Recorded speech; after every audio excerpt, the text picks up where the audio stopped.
আসসালামু আলাইকুম সুপ্রিয় চাকরি প্রত্যাশী ভাই ও বোনেরা, এনজিও সেক্টরে যারা ক্যারিয়ার গড়তে চান তাদের জন্য ভিডিওটি খুবই গুরুত্বপূর্ণ। আজকের ভিডিওর মাধ্যমে আপনারা জানতে পারবেন এনজিওর ভাইবা বোর্ডে কী ধরনের প্রশ্ন করা হয়ে থাকে। এক ভাইয়ের সম্পূর্ণ ভাইবা অভিজ্ঞতা শেয়ার করছি ব্র্যাক মাইক্রোফাইন্যান্স দাবি পদের। প্রথমবারের মতো ব্র্যাকে ভাইবার অভিজ্ঞতা শেয়ার করছি।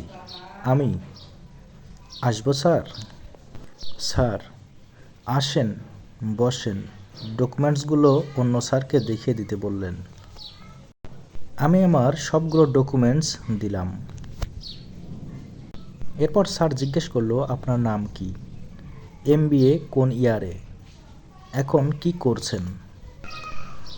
আমি সব কিছু প্রশ্নের ঠিকঠাক উত্তর দিলাম।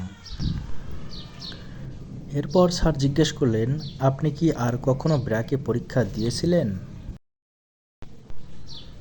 আমি বললাম, হ্যাঁ sir, BRAC microfinance credit officer প্রগতিতে রিটেন দিয়েছিলাম, কিন্তু অ্যালাউড হয়নি।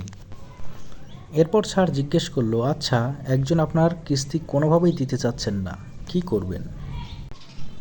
আমি উত্তর দিলাম, তাকে বুঝিয়ে বলবো, তার সমস্যাগুলো শুনবো, কী কারণে তিনি দিতে পারছেন না, প্রয়োজনে তাকে আরেকটু সময় দিব, তবুও যদি না পারে তবে আমার সুপারভাইজারের সাহায্য নিব। এরপর স্যার জিজ্ঞেস করলো, ধরেন তবুও দিল না, তখন কি করবেন?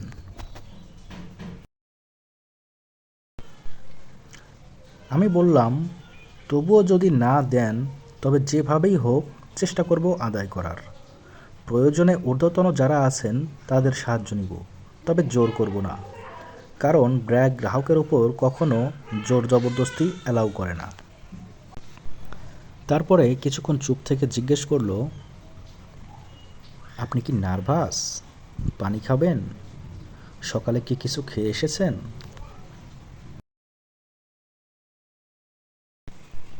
তখন আমি বললাম, না স্যার, ধন্যবাদ, আমি নার্ভাস নই, তবে দুঃখিত, এখন পর্যন্ত এক ফোঁটা পানিও খাইতে পারি নাই।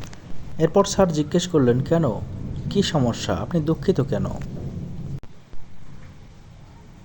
তখন আমি বললাম, স্যার, আমি খুব ভোরে জানতে পারি আমার মামা মারা গেছেন। স্যার, কি বলেন? আমি, হ্যাঁ স্যার, আর আমি এই অবস্থাতেই ভাইবা দিতে আসছি, কারণ আমার এখানে আসাটা আমি খুব বেশি জরুরি মনে করেছি। স্যার, সো স্যাড, তবে তো আপনাকে সহজেই ছেড়ে দিতে হয়।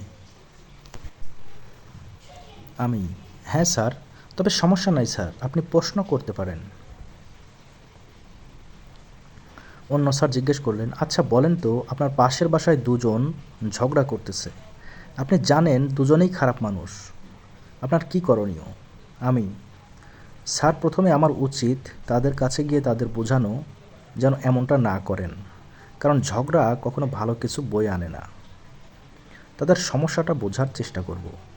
যদি আমি একা সমাধান দিতে না পারি তবে আশেপাশের বয়োজ্যেষ্ঠ যারা আছেন তাদের সাহায্য নিয়ে এটা সমাধান দেওয়ার চেষ্টা করব। স্যার বললেন, ঠিক আছে, আপনি কি আমাদের কাছে কিছু জানতে চান? আমি বললাম, স্যার, জানার বলতে কিছু না, তবে স্যার, খুব খারাপ একটা সময় পার করছি সকাল থেকে, এমন পরিস্থিতির মধ্যেও আমি মনে করেছি যে যাই হোক এখানে আমার আসা জরুরি, তাই স্যার সবটা রেখে ভাইবা দিতে আসছি। তাছাড়া স্যার, আমার এখানে কাজ করতে খুবই এক্সাইটেড। তো এরপর তারা কিছুটা আলোচনা করলেন, আলোচনা করার পর বললেন, ঠিক আছে, আপনি 30 তারিখে রেজাল্টের জন্য অপেক্ষা করেন, আর হ্যাঁ, অবশ্যই রেজাল্ট দেখবেন। আমি বললাম, ধন্যবাদ স্যার, এই বলে বের হয়ে চলে আসলাম। এটা ঠিক যে আমার মামা মারা গিয়েছিলেন, মোট কথা বলতে আমি সবটা প্রশ্নেরই উত্তর দিয়েছিলাম। স্যারগণ যা যা প্রশ্ন করেছে সবগুলোই সঠিক উত্তর দিয়েছি।